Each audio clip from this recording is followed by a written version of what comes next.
Hello, I'm Alec Cizak. Today I'm talking to Tisa, also known as Articulate Madness. And Tisa, why don't you tell my wonderful audience who you are and what we should expect from you in the next coming months? Well, I am the writer, Tia Janae, and I am Articulate Madness. I have been published in Shotgun Honey, Tough Crime Stories 2. I have a story coming out in Pulp Modern. I have a story coming out in Iconoclash Review. I have a novel coming out this year at some point called Ghost on the Block Never Sleep. I also am a recording artist and a filmmaker, among other things. Can you tell us, if you want, can you tell us a little bit about Ghosts on the Block Don't Sleep?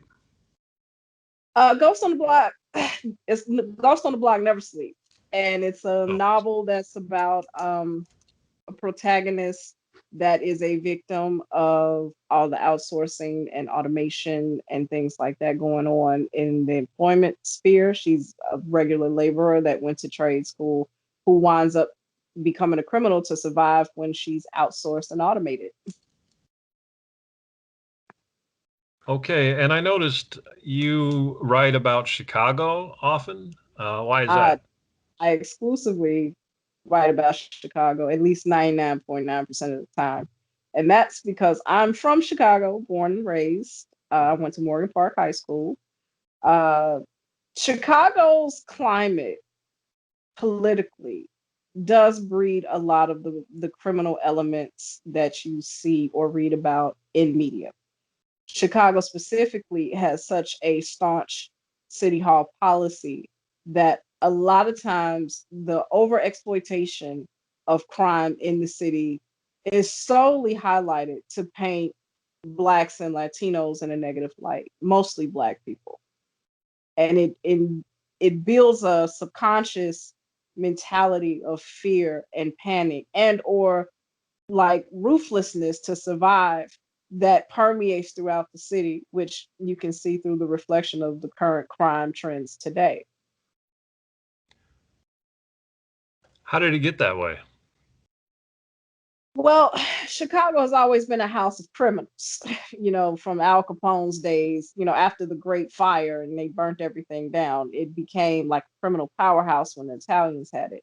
From there, you have a series of politicians like Mayor Richard J. Daley, who orchestrated a bit of apartheid that caused a complete segregation, discrimination, and separatism in the city, unlike any other major city in the United States, I think, has ever seen.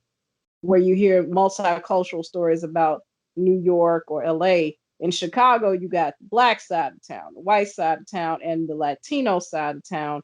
You have a pocket of Chinese in Chinatown, or previously you did. And then up in the north side, you might have a little bit of a scattering of Vietnamese, Thai, and things like that on 4 or 5 blocks. But normally it's the black part of Chicago, the white part of Chicago, the Latino part of Chicago. So it's a whole different ball game when, I grew up in the 80s. And in the 80s, the only white people I saw up until I went to high school were the police and my teachers. So imagine that. I grew up in an entire city, third biggest city in the country, and the only white people I saw were people in positions of authority that Hmm. not they weren't not necessarily the nicest people, but they imposed their will upon you, good, bad, or indifferent. So when I went to high school, we had like 5 white people, give or take, that went to my high school. So that's when I really started seeing white people that weren't in those types of positions. But Chicago is notorious for that. You have all black high schools, all white high schools, all Latino high schools, or predominant keyword. And predominant is at least 80% of one race. Mhm. So I grew up in a gang war. Chicago had several gang wars. I was probably 14 when they had that last big one with the Black Gangster Disciples, when the whole nation kind of erupted from within and all the factions kind of went after each other. And when you grow up in those kind of environment, it's not that I was a gangbanger because I was not. I grew up in a neutral block where the block up from where I grew up was Vice Lord. The block behind me was Black Disciple. You go over 4 blocks, that's Blackstone. You go over the other 8 blocks on the other side, and that might be somebody else. That was kind of like that time. The 90s was kind of beautiful in that regard because you knew what different gang territories and things were, and you knew where you could and could not go. And you should know somebody. Like anybody that's old enough will remember everything east of Stony Island was Outlaw City. And if you didn't know somebody over there, they stopped you. They got on walkie-talkies and made phone calls. You know, when you grow up in that kind of like armed occupation state, you see life differently. It makes you look at relationships differently, especially when there's a lot of heavy casualties in the gang or out of the gang. And in the 90s, there was a lot of death.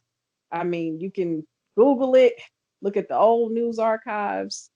It was just bodies everywhere and there were young bodies. And it was a lot of it was knuckleheads trying to prove their manhood or womanhood or survival. A lot of the young teenagers needing to be able to eat or supplement incomes in their households and things like that. I grew up in a middle class neighborhood. We weren't the richest. No way were we the Jeffersons. We weren't even Cosby Show middle class, but we did okay. You know, everybody's had at least one parent in the house that worked a good job or a decent job. We all had houses. We had one apartment building on our block. Um, we all had backyards, which was kind of rare.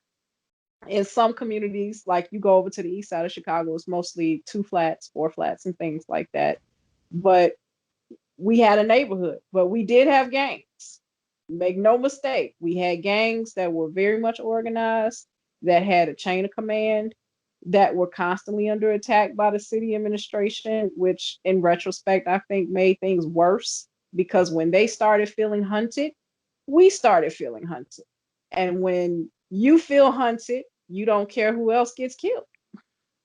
And a lot of people got caught up in Daley too, which was Jay Daley's son, Richard M. Daley. When he became mayor, he locked up 500 of the top capos of every Black gang. And when that happened, that left the entire South Side, West Side, and most of the East Side paralyzed, mostly because of no leadership. I mean, imagine you've had these gangs running around since the 50s and 60s, and they got organized in the 60s, and for the latter part was together by the early 70s. And we go from their structure and their way of doing things to 15 to 18-year-olds having to take the wheel because there's no leadership left. What could possibly go wrong? So a lot of those influences and things like that make their way into my work subconsciously, really, because a lot of my peers didn't make it. A couple of us did, but a lot of good friends of mine, they didn't make it. 16, 17, 18, they're no longer here. Even some of them 29, 30 didn't make it. So I'm 40 this year, and I don't live in Chicago anymore, but I go home enough where I feel like I do. And it's not pretty. It's not New York pretty. It's worse. It's Detroit pretty. You say it's worse. How has it gotten worse? Well, Chicago is broke. A lot of people think, you know, there's still money to be found, but it's not. Chicago's fate got tied into Daley when in 2008, Daley wanted the Olympics and Obama had just made his way to the White House. So Daley leveraged all of the city assets. You're talking parking meters, parking garages, toll roads, anything that the city tangibly made money off of, even like from the salt reserves and the snow shovel trucks and stuff. And he made a deal for 99 years with people like Chase Manhattan, to get all of this money, and they got something like $1 billion, and they spent every dime on it trying to put together that package for the Olympics, which you can Google it and see, what they put together to try to get the Olympics. And they were eliminated in the first round. So all that money got wasted. And the consensus was Chicago was too dangerous to host an Olympics of that magnitude. Plus, Chicago, from a landscape perspective, there are really just three sides of the city. We call everything that's east of State Street the east side in some regards, but it's really the south side, because the east side would be Lake Michigan. So it's no landlocked to a point. It's just water. So we really couldn't have supported all of those people coming into the city, because we don't have like hotels all over the place like LA or New York. And we didn't have the support of the suburbs like we really needed. And so, long story short about that, Rio got the Olympics. So imagine that Rio de Janeiro was considered to be safer than Chicago to get the Olympics. So we got stuck with all the debt and Daley leaving office with a whimper, and the city being so broke they can't even fill their own potholes. Unemployment going through the roof, being reported at 94%, but then backtracking it and rolling it back, and all of these figures being thrown out there. Whether or not the percentage is accurate is not important. You step outside your house at 10 o'clock on a Tuesday morning and everybody is home like it's a holiday, barbecuing or hanging out. You know what the unemployment rate is when that's every day. So that's how Chicago wound up being broke. That was 2008. So since then, you had the countrywide housing crisis. You had redlining in the Black neighborhoods in Chicago that prohibited people from getting mortgages and refinancing. It was all these systemic issues that just led to Chicago financially collapsing. So all you have left now is shadows and remnants of an economy that once was, that never will be again, because on top of all of that drama, you have the state, the county, the city, the municipal, and everybody in between taxing the hell out of everything. I mean, tax, tax, tax. Anybody from Chicago will tell you laundromat tax, city tax on license plate, window sticker, because you can get a ticket in Chicago if you don't have a window sticker in the right lower corner of your vehicle. So you paying like meat tax, produce tax, water tax. There's a city of Chicago water tax on every bottle of water, plus the case as a whole. Laundromat tax, you got to pay to wash your drawers. Tampon tax, you got to pay because you have a menstrual period, and you got to pay to go buy the Kotex. I mean, it just never ends up there. It's Margaret Thatcher infamously said, socialism is great until you run out of other people's money. Well, Chicago has ran out of other people's money, and so all that's left is to tax what they can get off of that. You told me that the city is pushing Black people out of the city. Is that true? Oh yeah, man. They're pushing. They've been pushing Black people out of Chicago since like Daily One, and that's because Chicago is racist. I mean, it is more racist than the entire Jim Crow South. I mean, most Northerners, if they're really honest with you, they'll tell you how bad, the racism really is. It's just that our racism was disguised a little bit differently, because when you don't have somebody telling you whites only, coloreds only, and you can go anywhere you want, you can go to a white grocery store, but you still see the purses being clutched, and you still see the security following you around the store. The infamous when the Asians got in the game and they started having the beauty supply houses in the Black neighborhood, and you go in there to get, your hair product stuff, because Black women spend a lot of money on their hair, and they're following you around like you're gonna run in there and do a heist on them. That's the kind of racism, to me, that was worse than what the South had. I mean, the Klan's not gonna come and lynch you unless you're in Indianapolis. That was the dig. That was the dig on Indianapolis. I'm sorry, Naptown, sorry, but the Klan is more acceptable in Indiana than it is in Illinois, so we don't have to worry about that. But You still have the neo-Nazis having marches. You still have the Klan get together once a year to try to walk through Marquette Park. They're not going to kill you like olden days where they drug you out and lynched you, but you got the police. That's worse. And So I mean, there's a lot of different things and different reasons why Black people really are leaving Chicago. I would say the primary reason is they replaced a lot of the Black people and the Black labor with Mexicans or Latinos. We'll just say Latinos is a blanketed term because I'm sure it's more than just Mexicans. But they made a unholy alliance with Latinos in Chicago under Daley. They gave them amnesty. Obama helped usher that in. It was like 2 million of them got an amnesty in the state. So they can kill you and do whatever they want. They were growing marijuana in the forest preserve out there off Bishop Ward. And, that was really not considered a big deal. So they've allowed them to come in as an economic powerhouse. And that's pushing us out because, I mean, Black people really don't have anything tangible in the city anymore. And we're not even really keeping the houses that grandma bought because we'll get to the tax list in a minute. The tax list is telling. But every 20 years, this is the pattern for the last, let's say, 60 years. So Black people wanted to move into white areas, and we're talking about like back in the 50s. So they did, and it was a lot of racism. Think Raisin in the Sun talks about that, crosses being burned on lawns and Woodlawn and High Park and places like that. People getting firebombed in their houses, that's Black. So they move in and integrate. Chicago is so resistant of integration. The white people move out to the suburbs, and this is how the suburban advancement in the metro area occurs. See, routinely, suburban expansion happened after World War II when the military were giving white soldiers that money where they could go buy houses, and they were expanding to subdivisions.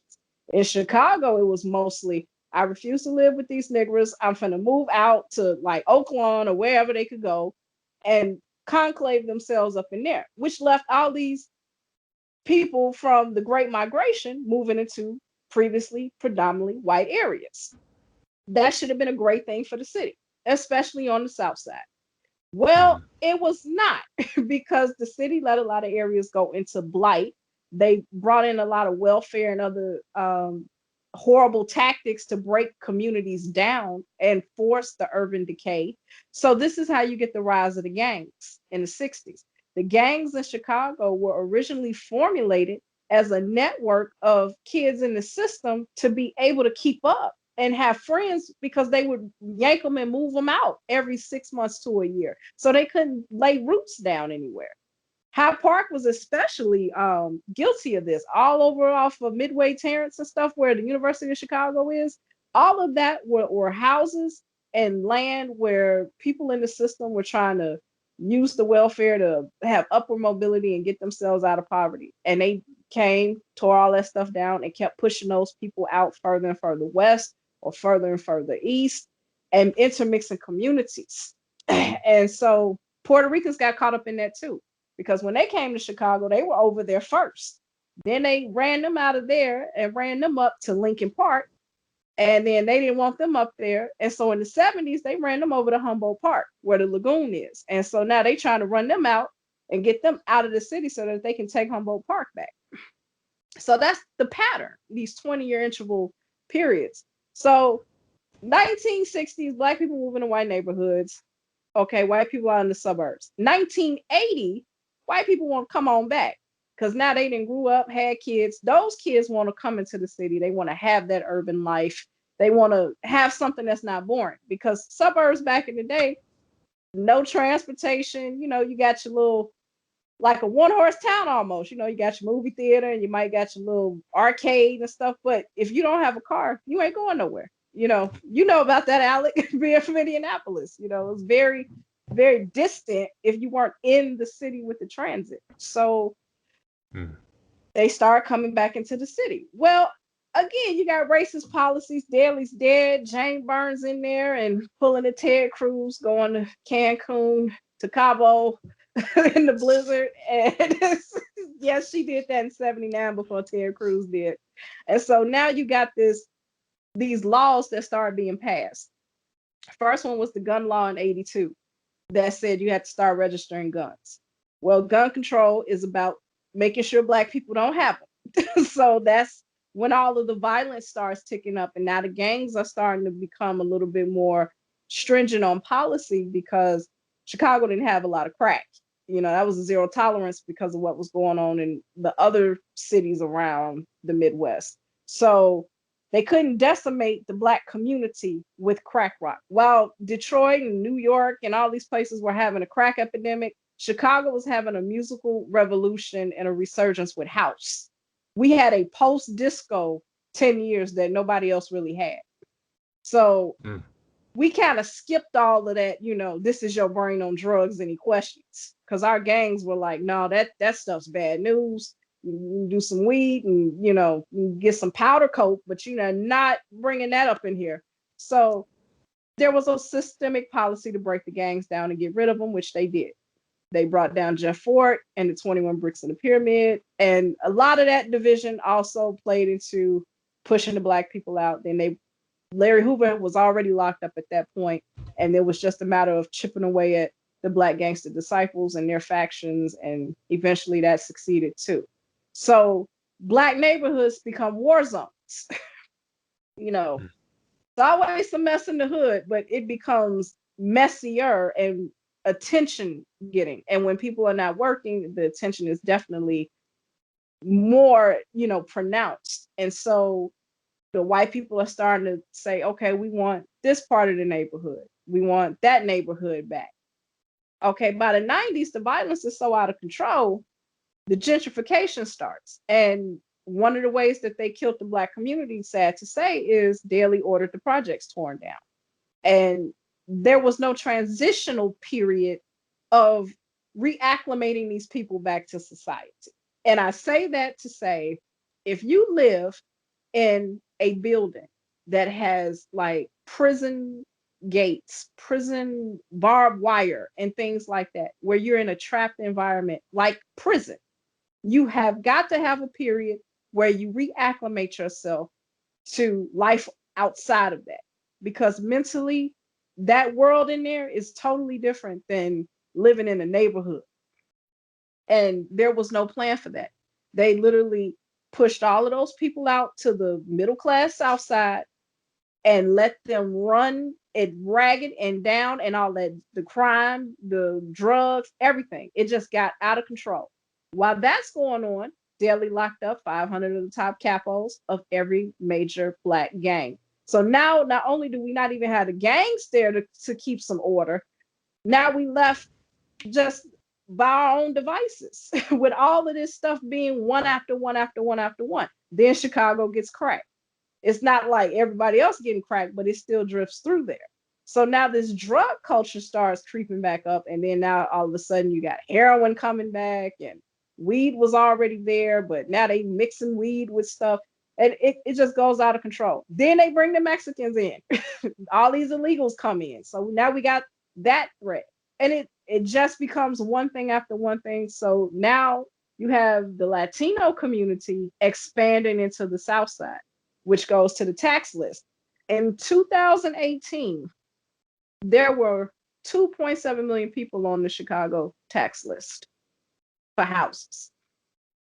And it's still at least 2 million people. I don't know what it was last year because of coronavirus. I don't think they released it. But every March when taxes are due, the newspaper releases a list of everybody that's on there. There were more people on the tax list than every other year combined since they started doing the tax system. So most of those people, Black people. Grandma done got old, grandma done died, the kids ain't got no job, the kids can't inherit the house and take care of it, and the house is paid for and the kids can't hold on to it. So now the city got all this surplus housing stock. They're not making opportunities for people to come in and generationally pass that wealth on. So they let the Latinos come in and take it for pennies on the dollar. They want to push all the Black people out And I mean, even back in the day when you were on welfare, they used to tell you, if you got a Chicago Housing Authority voucher, and then we're talking about 2007 and 8 before they said, it was a 10-year wait list. If you got the housing voucher, you couldn't be within like 2 hours of Chicago. You had to go out to Danville, like way the hell out to Champaign. They didn't want you anywhere near the city limits. They want you out in the middle of nowhere and almost like a reservation where y'all can kill each other and you can die. So that's been the Chicago housing paradigm for Black people. On top of, daily proclaiming it, this is a redlined area. Black people can't get mortgages here because it's a higher amount of fraud in these areas than anywhere else in the city. This was not anything proven. This was nothing a bank had come out and said, or, this was based on any statistical data. This was just something that downtown made up to redline the Black neighborhood to keep Black people from buying and maintaining. And it worked. So now you have a situation where the baby boomer generation, which could be your mother or grandmother, depending on how old you are, they're dying out. And there's no generation born after 75 that's really in a good financial place to take the property over. And you hear a lot of stories, white and Black alike, about dad died, the son got the house or the daughter got the house. The bank won't take the payment if there's a mortgage because the bank can't prove where the money came from. So you could be a dope dealer. So we're not going to take that mortgage payment. So in those cases, you're not going to take the mortgage payment. Well, you're going to lose the house. So now you got a building that you can't even keep. You got to go. The bank has it. They might sell it back to the city for pennies on the dollar, or they might put it up for the taxes because the bank has to be responsible for paying the taxes. You can't pay the taxes if they won't take your mortgage because all of that's built into the mortgage payment. That's been the hustle for the last 15 years. What's the goal there for the powers that be? What's the goal? Chicago has always been a template, believe it or not, for practicing things on the rest of the world. Specifically, it's been a template for apartheid and other racial issues and injustices that other people in other countries have endured. So the end goal is to create a new norm. And that new norm is homelessness. If you look at how homelessness has skyrocketed in Chicago, how homelessness is illegal, it's a felony to be homeless in Chicago. Who criminalizes people that, for whatever reason, good, bad, or ugly, they don't have a domicile to live in? You shut down shelters. You shut down programs that can help people transition. You got all these empty houses, and there's no program to say, hey, you go in there and you make sure nobody breaks in and steals the copper and the toilet and things, and you can stay there. No, live on the street. Oh, you live on the street. You can't live on this street. For instance, Lower Wacker Drive. Everybody in Chicago knows about Lower Wacker Drive. The sewer system up under Lower Wacker Drive, for whatever reason, creates geothermal heat. So all year long, it's 80 degrees under there, no matter what. So the homeless people, a couple years ago, they realized that. And Chicago has nasty, nasty winters. They last, I always say Chicago has 8 months of winter because it snows all the way up till June. Okay, so it could snow in September. So they went under there and made a tent community. I mean, nothing that was tacky that looked like a third world nation. They tried to keep it clean, bad garbage and things like that. And Rahm Emanuel, when he was mayor, made them all move from up under there. They went and put the gates up and, the little barbed wire to keep them from under there. Now, it's the dead of winter when this happens. This isn't like it's summertime and it's, 85 outside and you can make it work on the beach. This is it's 20 degrees below zero windshield, and we want to be somewhere where we don't freeze to death. Push them all out. tore up all their stuff, tore the tents down, pushed them all out. So homeless communities wound up not having traditional places to go. And so now they're all on the exit ramps and the entrance ramps because they've been pushed away from any gentrifying community, which is primarily on the north side, is where you find a lot of homeless. There's homeless on the south side too. Don't get me wrong. They're everywhere in the city. But routinely, you didn't see them out and about unless you were on the north side. Up until like maybe 2012, 13ish. So now that it's like San Francisco, they're everywhere. But when you're on 9094 going north, you see them from Canal Street to Montrose on every exit ramp, every entrance ramp on the side. And not one or two, but like a whole row, like a baby tent city.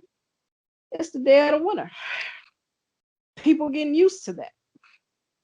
They're getting used to seeing all these homeless people. They're getting used to, used to see them like in Lincoln Park. You would see them in Wrigley. You would see them, trying to sleep by the stone steps off Irving, by Belmont Harbor. Those areas where they were more friendly to homeless. But now it's just out of control to the point where those areas have been gentrified, and so they've pushed them and the people who used to live there out of those areas. And so now they're just concentrated. They're pushing them further and further west, is what I see the pattern is. I mean, when I lived there back in like 2009, 2010, the Budlong Woods, which is like way, way north side off Peterson somewhere, they were living in Budlong Woods, Forest Preserve.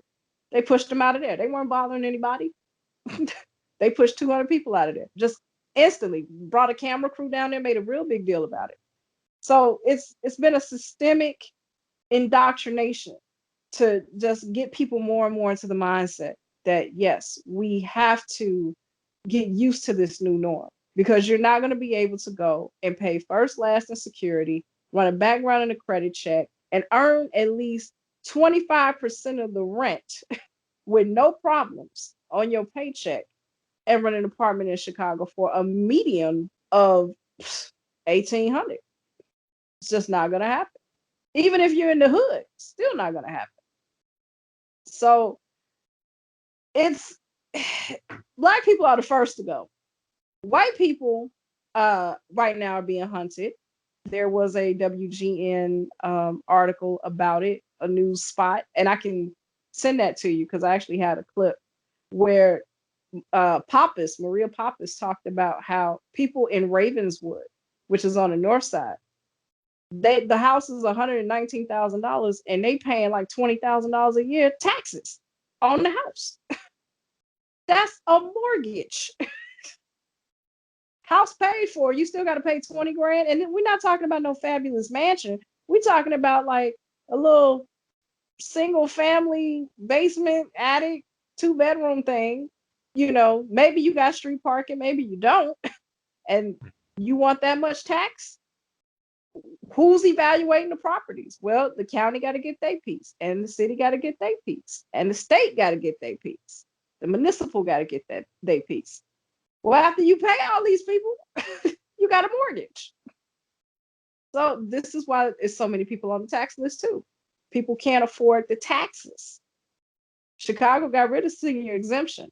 So it used to be if you were 62, you could file for senior exemption one time and your taxes would be $1,000 a year. In Chicago, you pay tax twice a year. It used to be March and November, but then Rahm Emanuel got in there and decided he needed the second money in August. So now it's March and August. So March 1st, August 1st. You got pretty much a wiggle room of the whole month to pay it before they start getting ugly about penalties. But of late, I can't say that that's the truth. So you pay your taxes, they split them into two. Mm-hmm. Now, at $20,000, who has $10,000 at 70 years old to pay that every year? What if they live to 130 years old? Who's going to pay that? Then you die and your family gets it. They reassess the property. The taxes double because you're younger and you still got to pay longer before you even can get there. Well, senior exemption is done now. The old hustle used to be they would come to the old person in the family, and this happened with my family. They came to my grandma and was like, you can get a reverse mortgage through A, B, or C, and you can do that. And then, when you die, everything reverts back to whoever gave you the mortgage. Well, the state was trying to get a lot of old people to do that too, especially on paid houses. Because let's just face it, before 1980, you could pay your house off. You worked enough, you made enough money, 2, 3 years, you could have a house, $40,000 house paid relatively with ease within 5 years. Well, now, these houses are worth more than what they should be. The average house in Chicago might be $250,000, but in reality, 40 years ago, that house was like maybe $40,000. And we're not talking about the flats, the 2 flats, 4 flats, or anything like that. We're talking about the actual bungalow houses and stuff like that. They're not worth the taxes. So white people are leaving Chicago that's still there because they can't afford to live there. The city has no money coming in. And the white people who would have came back in these 20 years don't want to come back because the taxes right now, I mean, Chicago still got about 80, let's say 88 years left before they get all their assets back. Who wants to be on the hook for that long? Somebody has got to pay. But this So, but this formula, obviously it's not going to get paid. well, the city will go defunct, like Gary, Indiana, or Detroit, for a better example. And then the bigger question is what happens to 3 million people? Where are they going to go? Not everybody's going to be able to leave. So, what's going to happen to them when they can't afford to maintain? And that's really why the violence is so high. These younger kids, and I'm not justifying their stupidity, committing random acts of violence or anything like that. But if you're 13 years old and you're watching all of this unfold with a 13-year-old mind, what hope do you have that you're going to grow up and have a life? My generation, I survived the gang war, but I had older homies that was like, no, you going to college. You don't do this. We want to see you do something else because you got the brain. So you go do that. They knew who had to stay there and who had to go. We don't have that because half my generation is dead. So the half that's still alive, they've been so busy trying to get a foot handle in. For every one person that made it, you got 30 that didn't. You got, we all went to college, but not everybody could use the degree. So when you see that and you understand that, how can we be an authority and a good influence on a younger generation when it didn't work for us? Because they watched us go to college and come back with nothing but debt and say, well, hell, I ain't doing that. Shit, y'all went and did that. Look, you had to come back home to mama too. So, now we don't have that. Hey, go to school. It's a way out. Education will give you a life. We can't even tell that lie no more. So now you got 10-year-olds and carjack crews and just all types of drama going on, random acts of violence, and a city that's now paralyzed even further because of coronavirus. With a lot of stuff closed, with a repressive government that really wants martial law. I mean, they want a civil war because at some point, one little insignificant thing, it might be somebody stepped on a shoe. It's going to be something so trite and minute. It's going to be a powder keg and blow it all up. And Now, then you have me back on the show to talk about it. is that in now? Do you think that's just Chicago, or is that across the country? Oh no, that's across the country. But in Chicago, it's going to be more of a I can't even say a purge. It's just going to be a lot of years of stuff adding up. See, most of the country will probably just have a purge. Chicago still got that reckoning. They still, got to deal with the sins of the past. Chicago will beat the hell out of you. It will suck your soul if you let it. It's a place that a lot of people think is fun and it's great, but it's harder to really survive there than it is in New York. And I say that as a person that went to New York. Um, there's a saying, if you can't make it in Chicago, you can't make it anywhere. And I say if you made it in Chicago, you never left it. Mm. You literally haven't seen the rest of the world. So, there's a lot of prison mentality. There's a lot of prison uh ways of life that shouldn't be there. It's crippled a lot of development that Chicago should have, because people are not allowed to fester in good creative ideas or business ventures, because the city, the state, the county, they're not giving no money, nothing.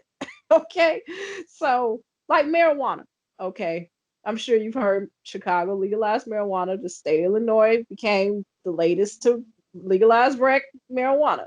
Now, Illinois has some of the most draconian asinine rules when it comes to marijuana. Case in point, me and you walk into the marijuana shop. So on one side of the wall, it says recreational. And on the other side of the wall, it says medicinal. Okay. We see the clerk. They got both jars for both sides, but they're filling it with the one bag and putting it on both sides. So we go on our side on the recreational, right? It's Mhm. all out.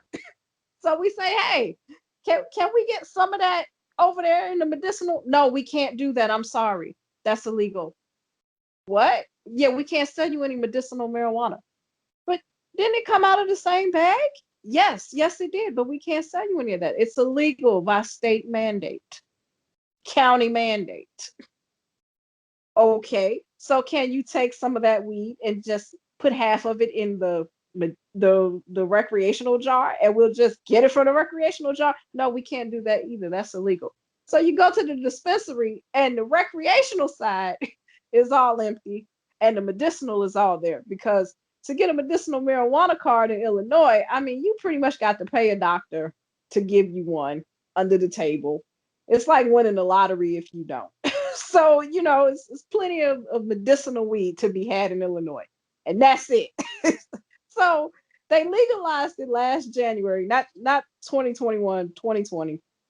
And January, I think they said 20 million or $30 million or something the first month. Something like that. The second month, they made half of that. And that's because of all of these rules and laws and stuff like that. I mean, up until this happened, you could go to jail in Illinois for a joint and do up to 40 years for having just a spliff on you. I had a lot of friends that wound up getting caught up with that in the 90s with Class X felonies, which Class X felonies are very unique to Illinois, because I haven't heard any other state have them. Not saying that they don't, but Class X's to me were formulated solely to arrest young Black people and young Latino people for marijuana charges. Because I went to school with a lot of people who had those by 16 just for weed, not even dealing it, just, smoked a blunt and got caught and got arrested. So the culture of that is still there. And then none of these people that went to jail for weed, like personal use weed, not dealing it, but just personal use, they didn't wipe their slate clean and expunge their records. They still got felonies for drugs off of that. So Illinois didn't do it right. If you could see the list of things that they want you to have a marijuana business, first of all, Alec, how much do you think is the application fee to apply to get your business license for marijuana in Illinois? I can't imagine. Uh, a million? You might as well say that, because it's $5,000 up front, but you Well, that's pay a a little total of expensive. Yeah. but you have to pay a total of 40,000, because the other 35,000 is due if they accept it. Uh, There are only 100 licenses in Illinois for marijuana businesses. 25 automatically went to the universities. So that's 75 licenses split between a state that has 40 million people. What are the odds? Do you think, I mean, it reminds me a little bit about when they passed the Stamp Act for marijuana back in like 1937, where they said in order to have pot or whatever, you had to have a stamp, and then they didn't distribute the stamps. So essentially, it was Well, illegal if you had it, and it just. again, Mhm. look at all of the homies. I mean, you grew up in Indianapolis. I'm sure they got weed down there too. Think about all the people you knew in high school that knew everything it was about weed, and you probably went to high school, like you could have wrote Dazed and Confused. So think about all of those people that were like potheads that could have really went and been brilliant in that business at 18. Mm. That's exactly what they don't want in Illinois. They do not want Mookie and Ray Ray and Pookie and them off the block to come in with their expertise, who can by sight weigh an ounce without any scale, come in and turn these black communities into centers of wealth, because this marijuana thing can totally transform a community, because Colorado showed us the way. They're making $500 million a month. That's a lot of money. It would get Illinois out of hock. It would get Chicago out of hock in a year. I mean, with the right, management, you can make some deals. They don't want that. They want this to be a bust, because if they can't get the big corporations to come in so that they can tax the hell out of them, they don't want anybody to do it. It's all about money. Illinois is going to get that money.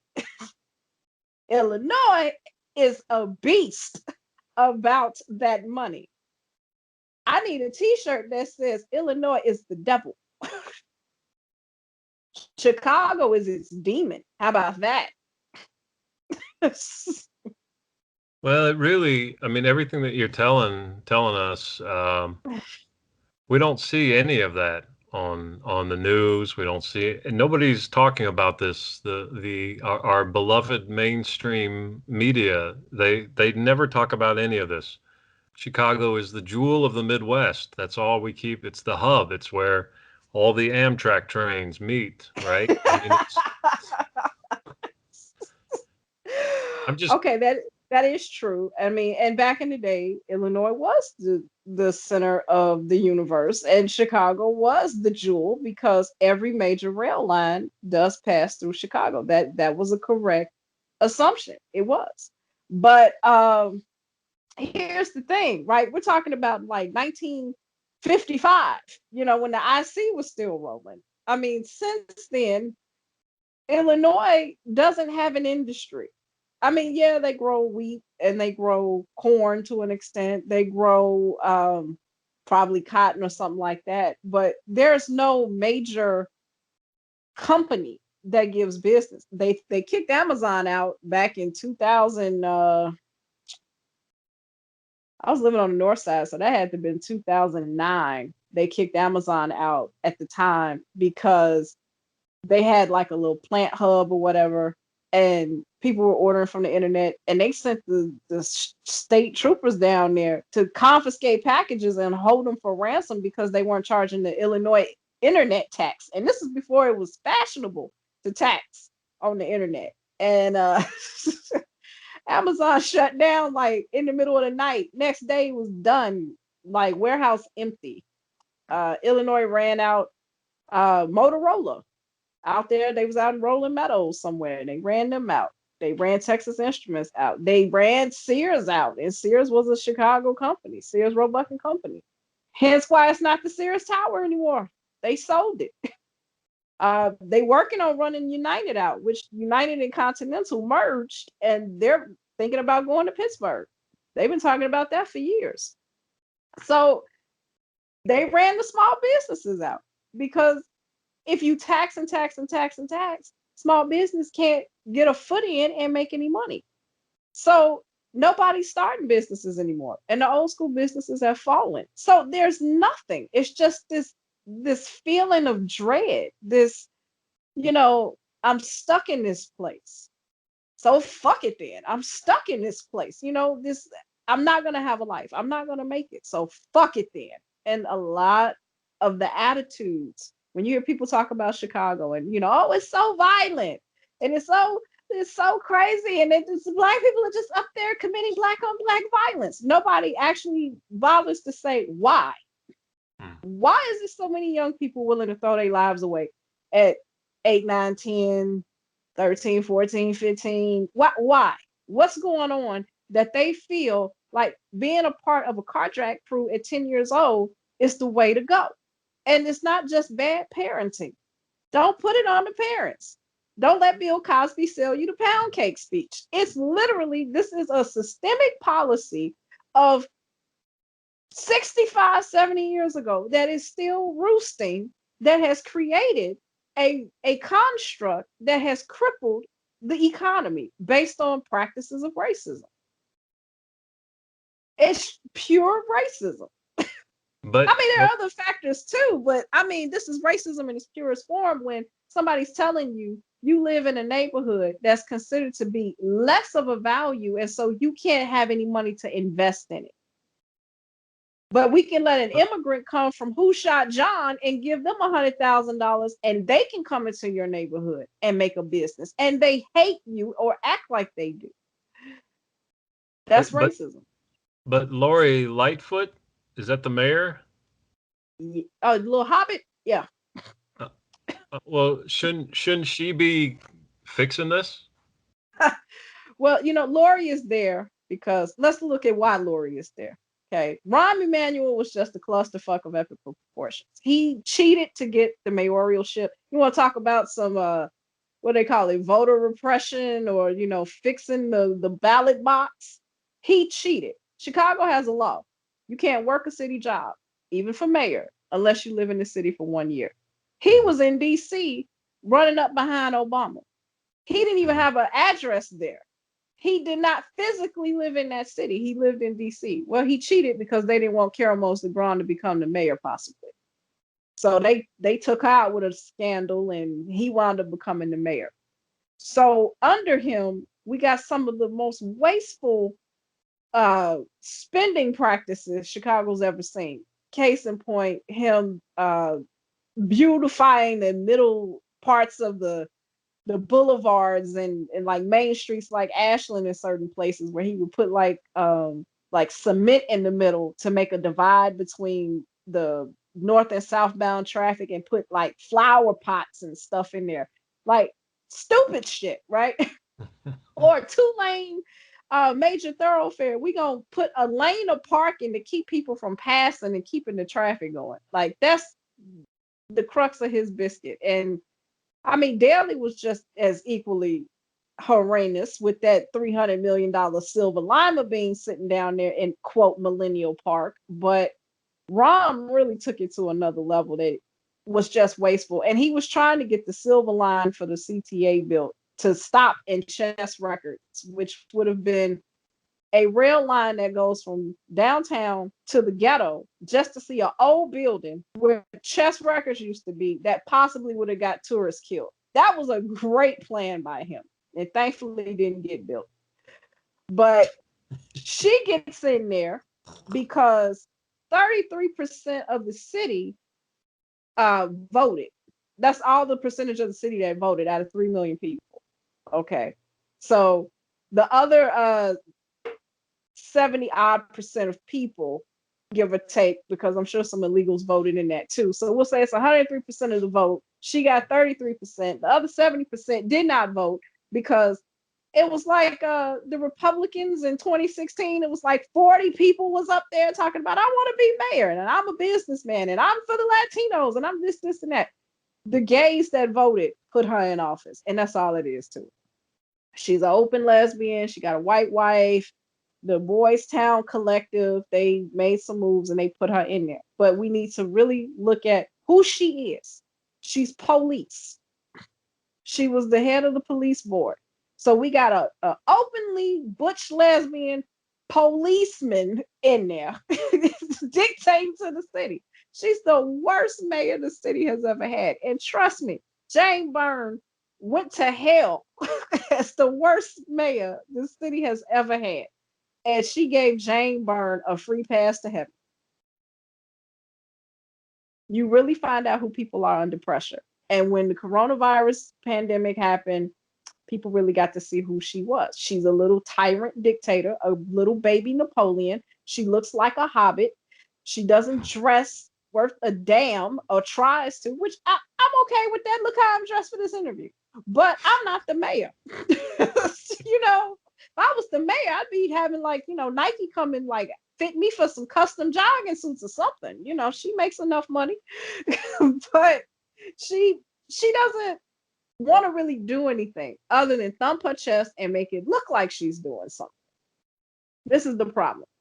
And when she was, over the police board, CPD went on the news and said, "Attention, Chicago. We are not showing up for the following crimes: rape, home invasion, assault, muggings,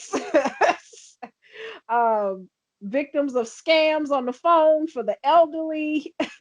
No, you have to have a dead body to get our participation in the criminal activities. Thank you for your support and understanding in this matter. They went on the news and announced this. Okay. Probably not that comical, but it was paralyzing because the whole city was like, you just told the criminals that you're not going to police. Who does that? Chicago police. Next to the NYPD, in the Serpico era, I want to say Chicago probably is up there as far as ruthlessness. And look no further than the murder of Laquan McDonald or some of the other instances that have been going on with, eggs been on their face where people called the cops. They came and shot the people that called them, Mm-hmm. You can Google that. I mean, they at least have 2 a year that make the news. And that's just what's reported. You don't know how much stuff is swept under the rug and is not reported. So Lori is essentially mayor out of default because her opponent that made it to the end with her was Tony Perwinkle, and she worked for state of Illinois under, I believe, she was a comptroller, or she was in like the part of where the DMV is with Jesse White, who's 90 something years old, needs to retire. And nobody wanted anybody from the state of Illinois because we tired. So that's how Lori got in there. It was just kind of like Apple. You want a Granny Smith apple or you want a Fiji apple, but you're getting an apple. This is fascinating, and I think that we need to have another conversation at some point about this. I do want to say quickly about the Klan in Indianapolis. When I grew up, we always ignored the Klan. They'd have a rally once a year in downtown, and nobody would pay any attention except for the media. The media would go and they'd say, "Ah, the Klan was here." But I just wanted to clear that up. I'm not throwing Indianapolis under the bus, but Indianapolis was where George Lincoln Rockwell was assassinated by his own people, and there's a lot of activity with former supremacist groups. We'll call them former supremacist groups because I'm not going to say that white men that went to Home Depot and bought tiki torches is necessarily a domestic terrorist threat. Yeah. That's.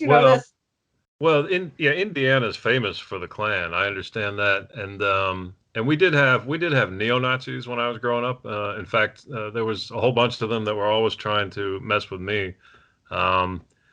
So it's not that Indy's clean or anything, but I just want to make sure everybody knows. We're not throwing Indianapolis under the bus. They got enough problems without, I mean, but in that context that I was speaking of it, I mean, we're talking about back in the day.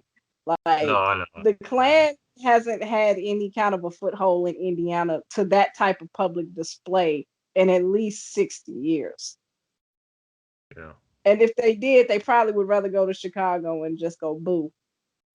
Well, our Klan used to get lampooned by the Southern Poverty Law Center all the time. They used to always write articles about how incompetent the Grand Wizard in Indiana was. Okay. By the way, do you have a website that we should know about? Yes, I write satire a lot, and my satire is on articulatemadness.com. That's my web home for all of my satire that's been published on other people's sites. Okay, and I'll put a link to that in the description of the video. And Yes.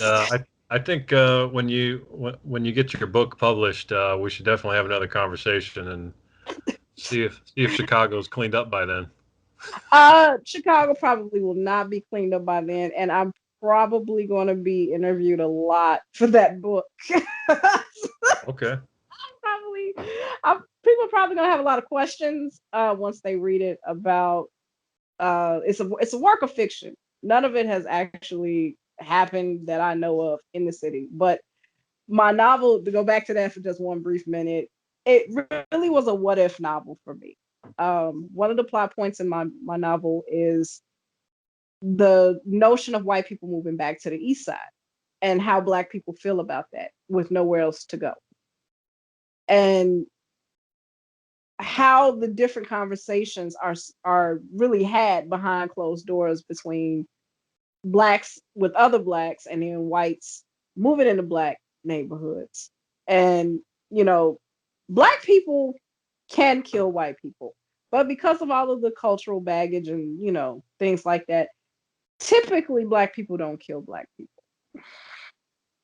And so the notion of blacks having a say in their neighborhood, they really don't. And that was something I wanted to touch upon in my novel, is to discuss, you don't hear about white people feeling gentrified, even though it does happen. I've seen it in other places. I definitely saw it in New York. I saw it in Atlanta, saw it in LA. I didn't think white people even got gentrified, but they do. And that's not talked about. So what happens when those gentrified people move into black neighborhoods, and then the city takes it upon themselves to want to turn that neighborhood back to white because they got all of these young, impressionable whites that want to live the hood life without the hood element?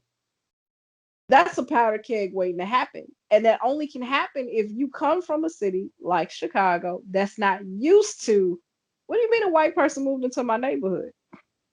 You go to New York, you go to LA, it's not uncommon to see all different types of people on the block.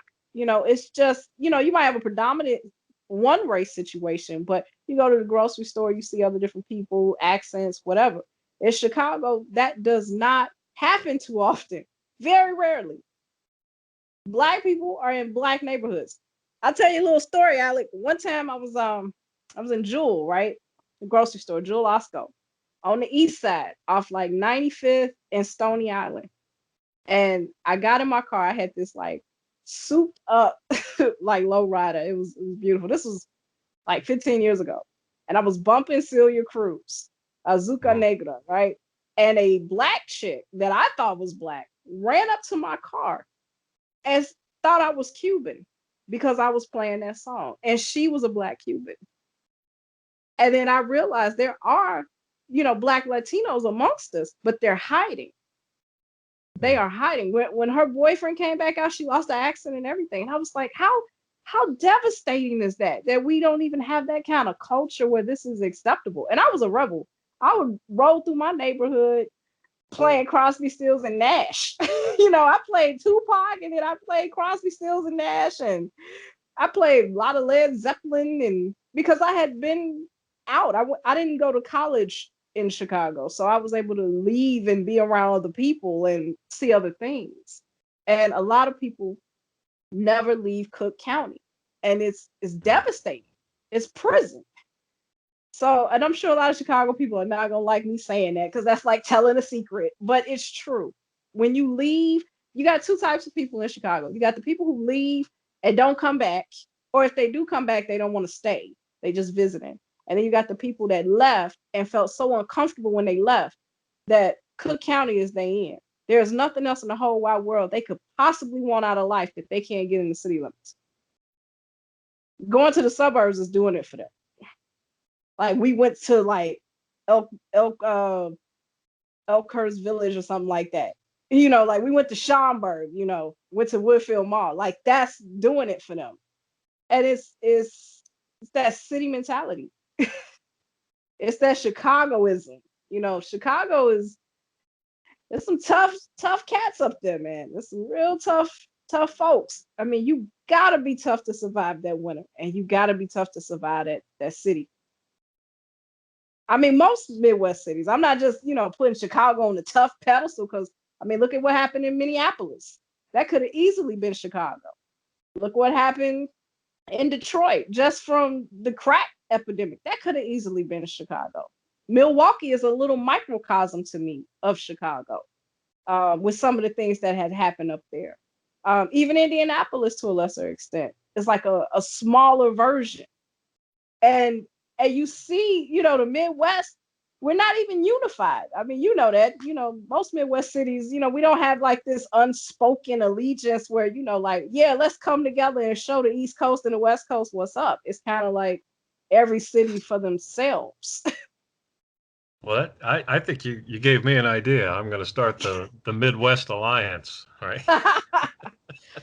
Oh God, we gotta please donate to Alec's Kevlar fund. These donations are open.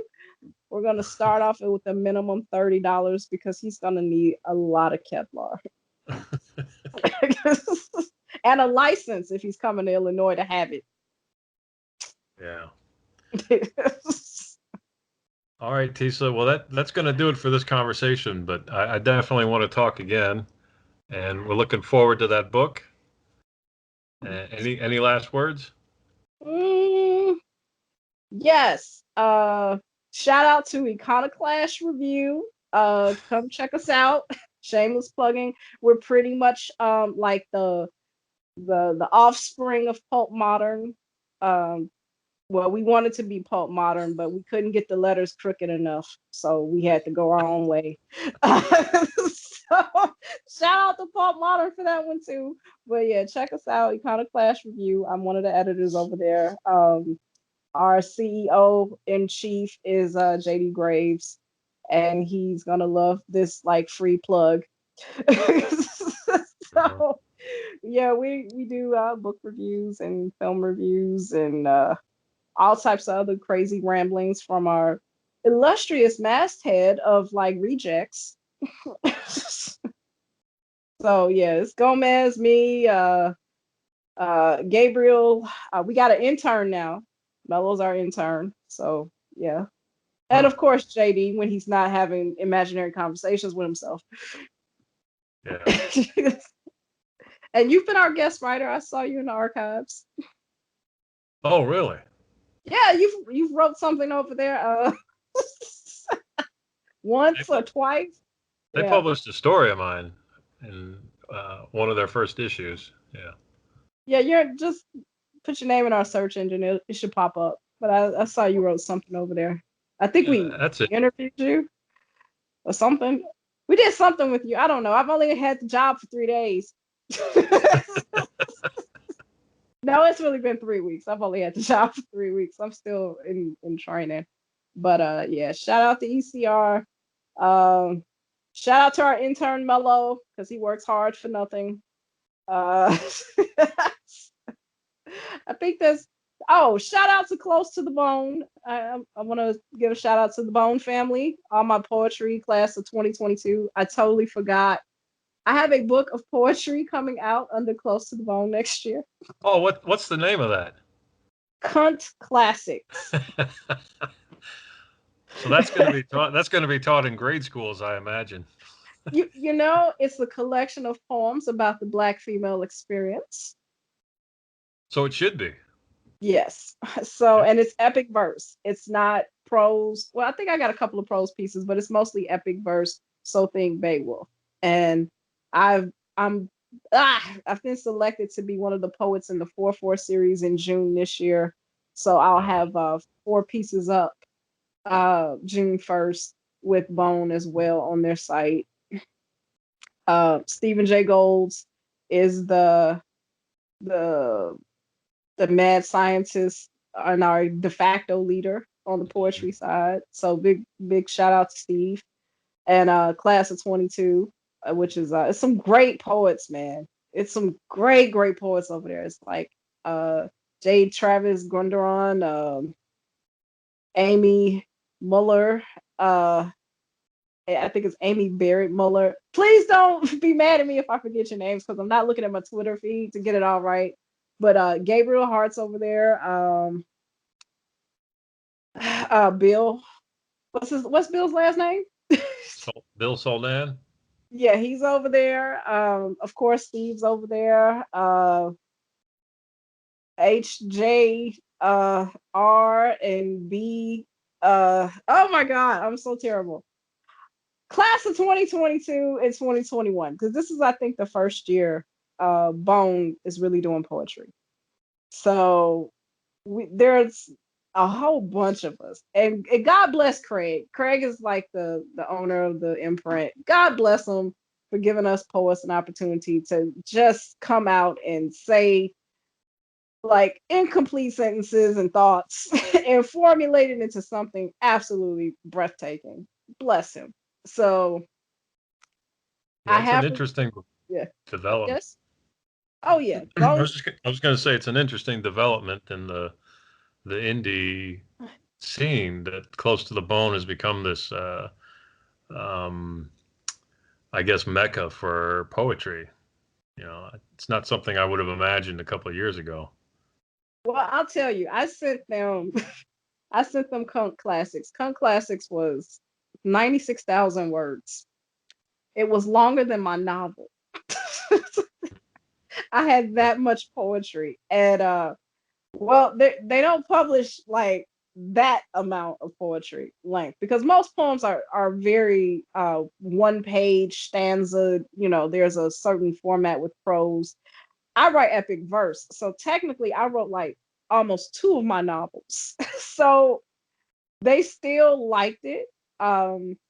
They initially they wanted me to do a name change. And I said I would do a name change if I could have my original title of my book. Because when I first did it, I called it "Who is Feeling This Black Bitch Anyway?" And I guess they thought Cunt Classics would be an easier sell, and they went with that one. So yeah, I'm gonna split my book up into four pieces. So the first piece is coming out as Cunt Classics next year Uh-huh. in May. Yeah. Contracts already signed and already ready to go. So I just gotta wait till my other fellow label mates uh get their stuff out. Since I mean they're booked solid till 2023. They are really doing it. And God bless Craig and Steve for really getting what I was trying to say, getting the point and not saying, oh no, we can't publish this because it's not a stanza. I've had a lot of pushback for writing epic verse. So I'm thankful that they really gave it a shot and didn't just shoot it down and try to like minimalize it as just some long, boring rap song or something like that. All right. Well, I look forward to reading that too.